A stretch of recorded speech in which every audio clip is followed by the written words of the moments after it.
मतलब स्टार्टिंग में कि महर्षि पतंजलि ने खड़े होकर करना बराबर की समस्त जो क्रियाएं योग की समस्त क्रियाएं हैं और विद्याओं को 8 भागों में बांटकर अष्टांग योग की रचना की। बस यही मेरे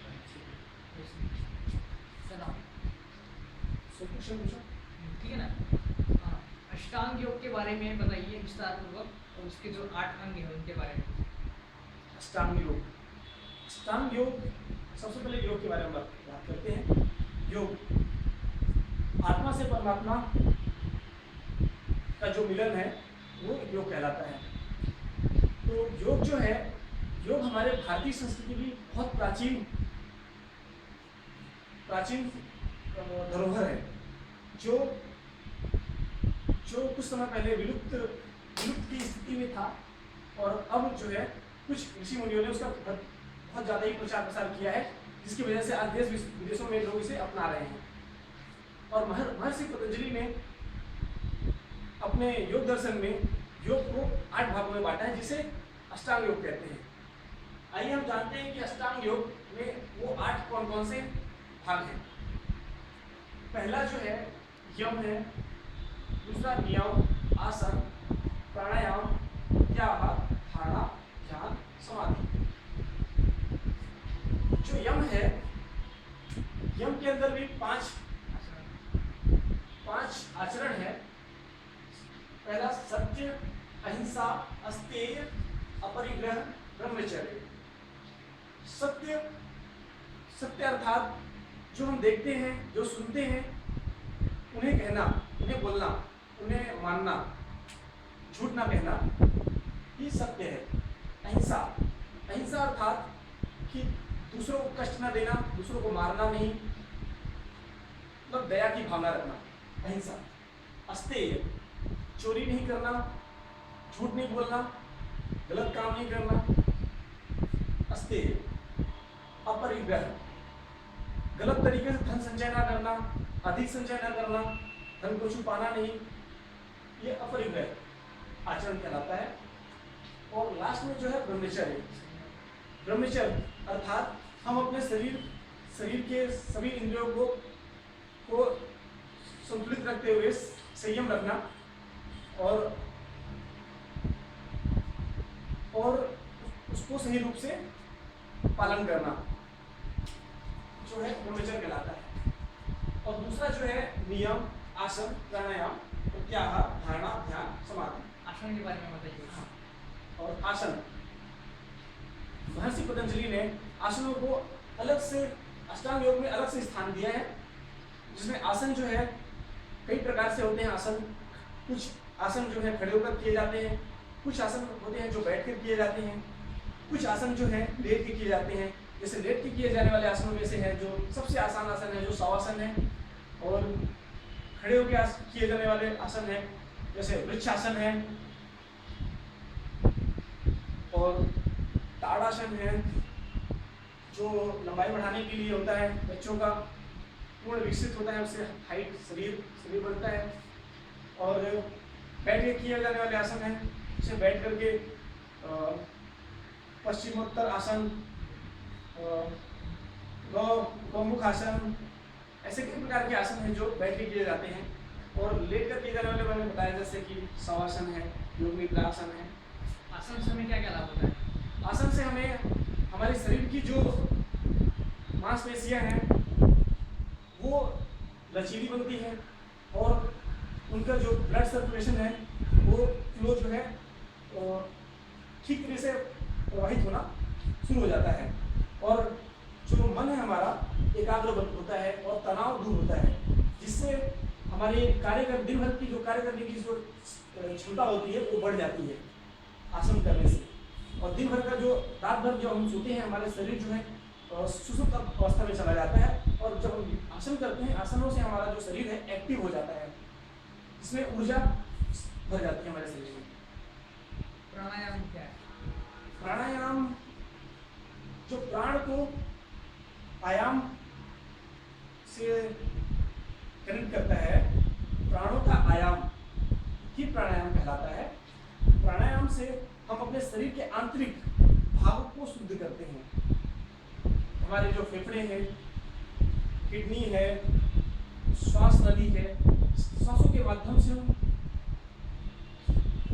अपने अंदर की भाग को शुद्ध करते हैं, अपने जीवनी शक्तियों को हम बढ़ाते हैं सांसों के द्वारा। हमारी श्वास जितनी ज़्यादा बड़ी होगी उतनी ज़्यादा हमारी जीवनी शक्ति बढ़ेगी। प्रत्याहार के बारे में। प्रत्याहार मतलब खान पान, अपनी इंद्रियों को उनकी विशेष विमुख करना प्रत्याहार कहलाता है। अपनी इंद्रियों को उनके विशेष विमुख करना, दूर करना। हमारी जो इंद्रियां होती है, जैसे हमारे जीव है, मन है, विचार, जो हमारी इंद्रियां हमारे बस में नहीं रहती, मुख, आँख, कान, नाक, तो उनको हमारी उद्देश्यों से दूर करना, विमुख करना ही प्रत्याहार कहलाता है।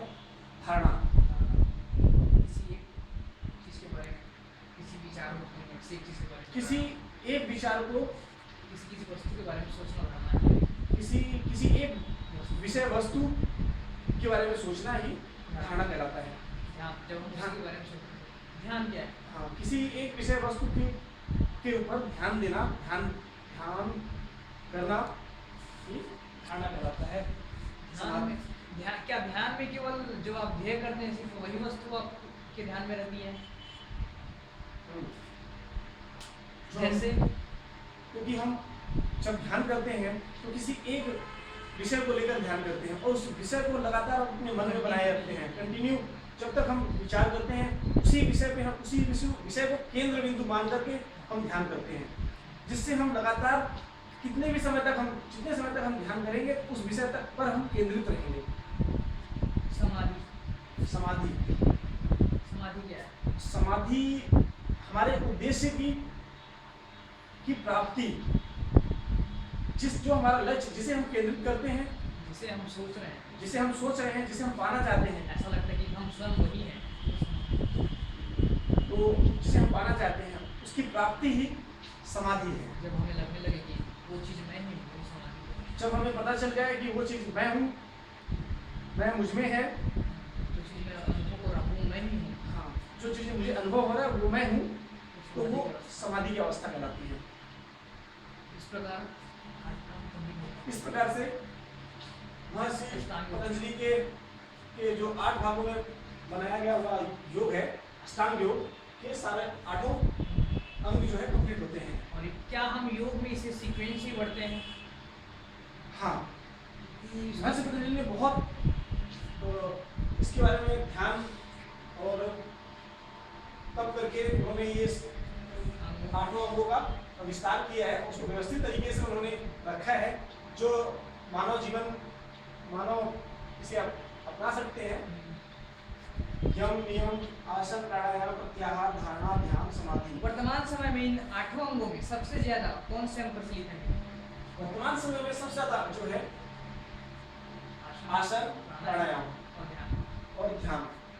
सबसे पहले आसन सबसे ज्यादा आज के युग में, जहां दौड़ भाग की जिंदगी में लोग व्यस्त हैं और बीमारियों से जूझ रहे हैं, बड़े बड़े बीमारों में बीमार हो रहे हैं और उनके स्वास्थ्य में बहुत बुरा असर पड़ रहा है, तो वो जब सारी चीज़ों से थक जाते हैं, इलाज से थक जाते हैं, जिम, वर्कआउट, सारी चीज़ों से थकने के बाद जब वो अंतिम अवस्था में आते हैं तो योग में आसन के नज़दीक आते हैं, तब वो आसन को करते हैं, तब उन्हें समझ में आता है और उसका वो लाभ लेना शुरू कर देते हैं।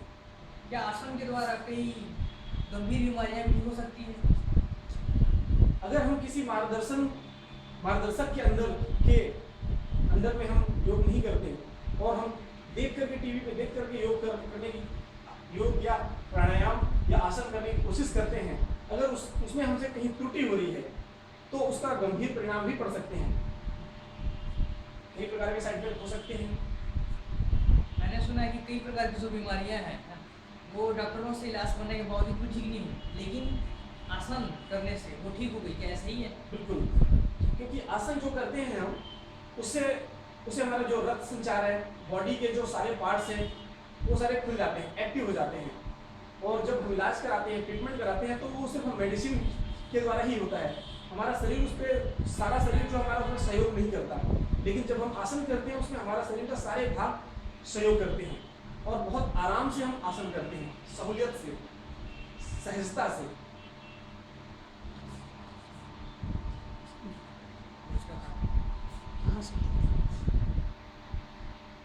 Any question? The first time